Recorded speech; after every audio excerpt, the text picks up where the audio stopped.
वो जरिया आमदन बढ़ाने के लिए वजीर आजम हाउस को किराए पर चढ़ाने की मंसूबाबंदी कर रहे हैं। बात ये है कि जमीन बेच डाली, जमन बेच डाला, लहू बेच डाला, बदन बेच डाला, शजर बेच डाला, चमन बेच डाला। किए थे वादे ज़मीनों मकां के, मेरी जाए मदफन कफन बेच डाला। मैं रोटी और कपड़े में उलझा रहा, एक न्याजी ने मेरा वतन बेच डाला।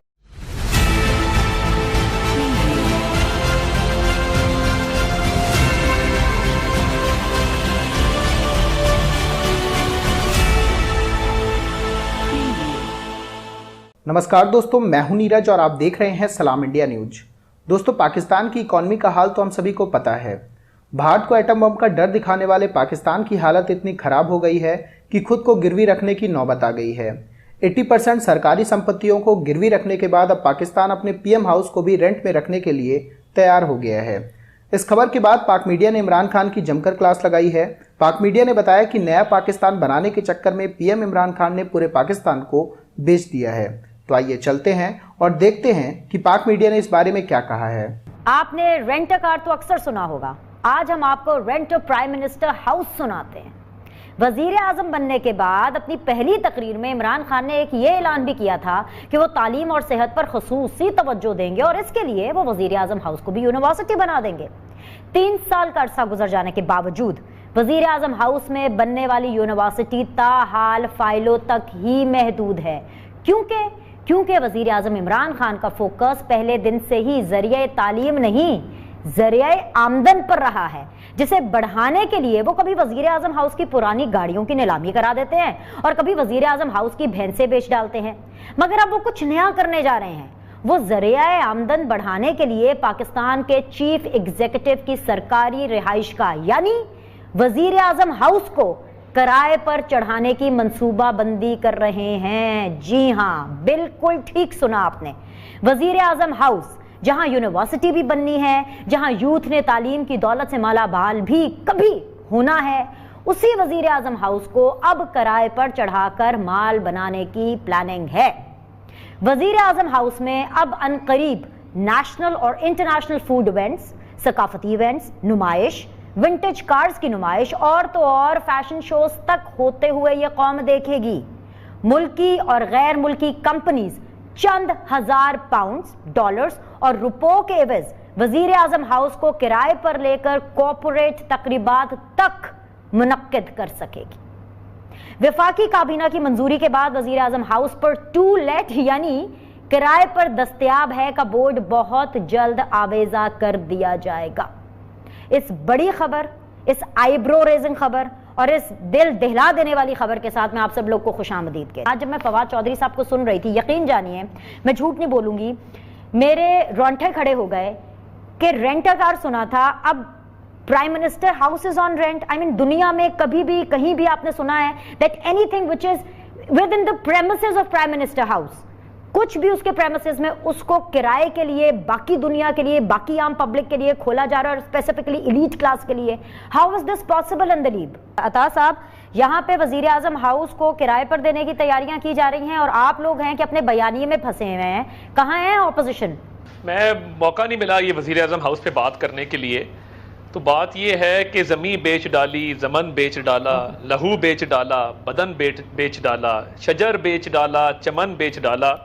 किए थे वादे ज़मीनों मकां के, मेरी जाए मदफन कफन बेच डाला। मैं रोटी और कपड़े में उलझा रहा, एक न्याजी ने मेरा वतन बेच डाला।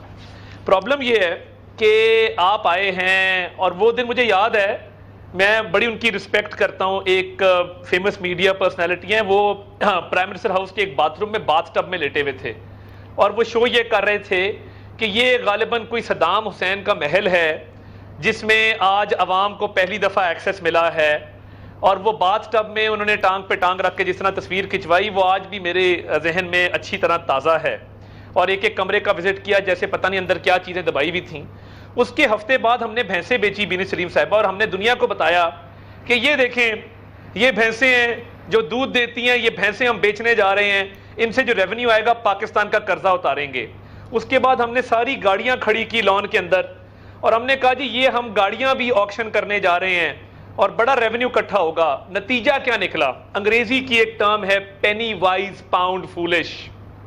हमने उसके बाद जब भैंसें बेची तो हमने कहा ये तो वज़ीर आज़म हाउस में चाय भी बनती है, चाय में दूध भी डलता है, इसका तो टेंडर करना पड़ेगा, बाजार से तो दूध नहीं आ सकता ना, सरकारी खर्चा है, टेंडर होता है, उसकी कुछ डिमांड एंड सप्लाई के रूल्स तय होते हैं।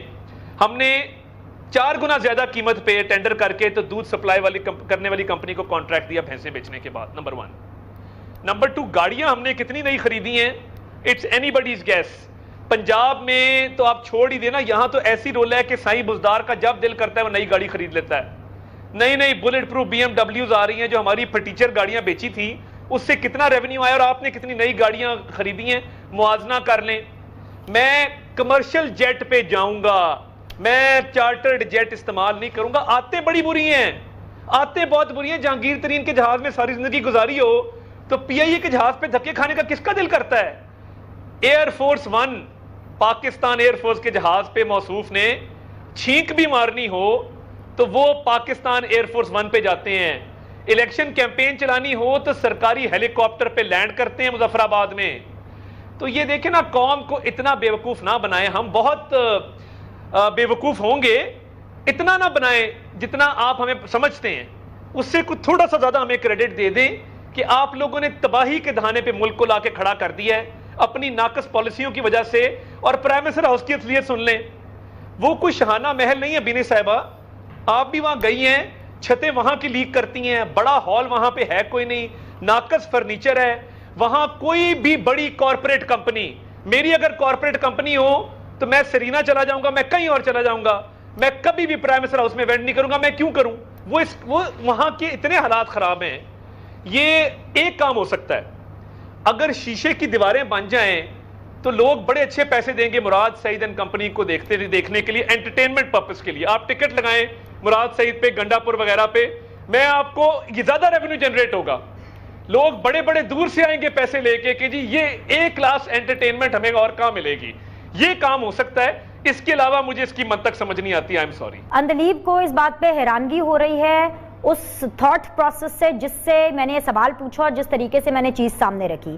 सर, जिस भी आप दिमागी कैफियत से, मुझे इसका जवाब जरूर दीजिएगा कि कोई भी किसी भी दिमागी कैफियत में हो, क्या आपको ये चीज समझ में आती है जहां से मैं देख रही हूं कि अगर प्राइम मिनिस्टर हाउस रेंट के लिए अवेलेबल होगा तो एक कमरे में at some point of time, एक हॉल में, एक ऑडिटोरियम में प्राइम मिनिस्टर, आपके DGISI, आपके आर्मी चीफ बैठ करके कौमी सलामती की मीटिंग कर रहे होंगे और दूसरे किसी हॉल में या दूसरे किसी ऑडिटोरियम में कोई कॉर्पोरेट इवेंट चल रहा होगा। आपको ये चीज समझ में आती है? सर, आप इस चीज को कैसे देखते हैं? पहले तो मैं एक मशवरा देना चाहता हूँ इस कारोबार को और बढ़ाने के लिए जी। ये साथ इसके ये भी कर दें कि कोरोना के दिनों में जहाँ पे बाकी हॉल्स बंद रहेंगे ये खुला रहेगा ताकि कारोबार ज्यादा चमके। एक तो ये इनको मशवरा देना। दूसरा ये है, हैरानी इस बात पे है कि इसको तो यूनिवर्सिटी बनना, और यूनिवर्सिटी बन के तो इसको तो यहाँ पे अब 3-4 क्लासेस जो हैं वो निकल चुकी होनी थी और वो पाकिस्तान के मुख्तलिफ शोबों में अपना रोल अदा कर रही होती। अब पहले वो तमाशा लगाया कि इसको बनाएंगे। मसला ये नहीं है कि कौन शाहाना, ये कभी फौजी आमरीत की बात नहीं करेंगे। ये सिर्फ आए इसलिए हैं कि ये जमहूरी हुकूमतों को अटैक करें। इनके मुंह से कभी नहीं आप सुनेंगे कि ये 35 साल का जिक्र करेंगे। ये बाकी 35 साल का जिक्र कभी नहीं करेंगे, बल्कि 37 साल 36 साल। अब सवाल ये है, ये इस किस्म के सारे तमाशे लगाकर एक्चुअल जो इश्यूज हैं उनसे तवज्जो हटाना चाहते। इश्यू तो महंगाई है, इश्यू तो बेरोजगारी है, इश्यू तो इस मुल्क के अंदर ये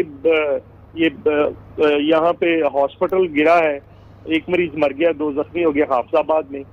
दिन में होता तो तमाशा खड़ा कर देते। ये कल एक बंदा फौत हुआ पिम्स के अंदर, वो 8 बजे आकर दाखिल हुआ है, सांप ने काटा है, 10:30 बजे डेथ हुआ है। नहीं लगी उसको, वैक्सीन नहीं लगी सांप के काटने की। ये परसों 2 दिन पहले शोर मचा रहे थे कि सिंध ने ये क्या कर दिया, तो कल सारी बंदें और सारी रेस्ट्रिक्शंस खुद अनाउंस कर दिए वापस। हालत ये है कि कल का मैं लगा हुआ हूँ सर्विसेज हॉस्पिटल में, एक मरीज है, उसको कल का डॉक्टर्स ने लिखा हुआ है वेंटिलेटर पे लेकर जाएं, वेंटिलेटर अवेलेबल नहीं। सुनो, चैनल को सब्सक्राइब करो, उसके बाद घंटी बजा देना ताकि अगली वीडियो आपसे मिस ना हो पाए। Thank you.